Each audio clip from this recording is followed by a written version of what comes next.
Jadi seorang suami di Jepang itu menggugat mantan istrinya ya, yang mana setelah melakukan DNA tes dia ternyata nggak punya hubungan darah dengan anak yang udah dia besarkan selama 4 tahun ya kan. Walah itu sakit banget pasti ya, dan ya pengadilan memutuskan untuk menggugat sang istri membayar denda 3,3 juta yen atau sekitar 360 juta sekian ya. Dalam rupiah ya angka yang besar bagi kita, dan bahkan di Jepang ini juga angka yang cukup besar ya kan, tapi ya menurut gue itu deserve sih.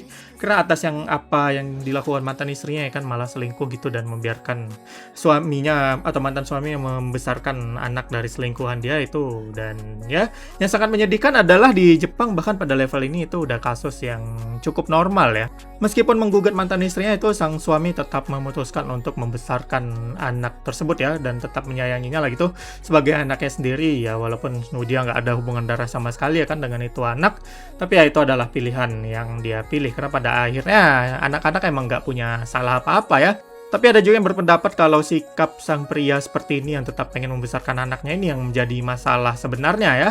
Yang mana membuat para wanita di Jepang itu makin ringan rasanya untuk melakukan perselingkuhan ya.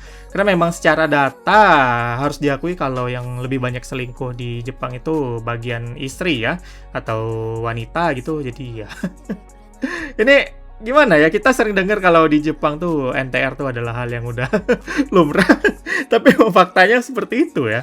Makanya di Jepang pun banyak yang menyuarakan ya kan untuk mewajibkan DNA tes ketika seorang anak lahir gitu, jadi tahu ya kan anak itu anak siapa gitu. Dan gregetnya lagi katanya dalam sebuah survei gitu, alasan cewek Jepang itu banyak yang memilih selingkuh adalah karena mereka pengen punya anak dengan orang yang mereka sukai, berarti mereka nikah tuh nggak benar-benar sama orang yang mereka cinta mungkin ya.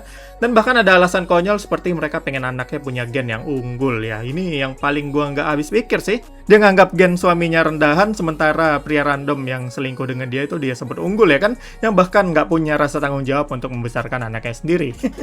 Ya itu beneran fuck up situation banget sih. Ya apapun itu pada akhirnya NTR perselingkuhan itu nggak ada yang indah ya. Apalagi kalau udah melibatkan anak, waduh.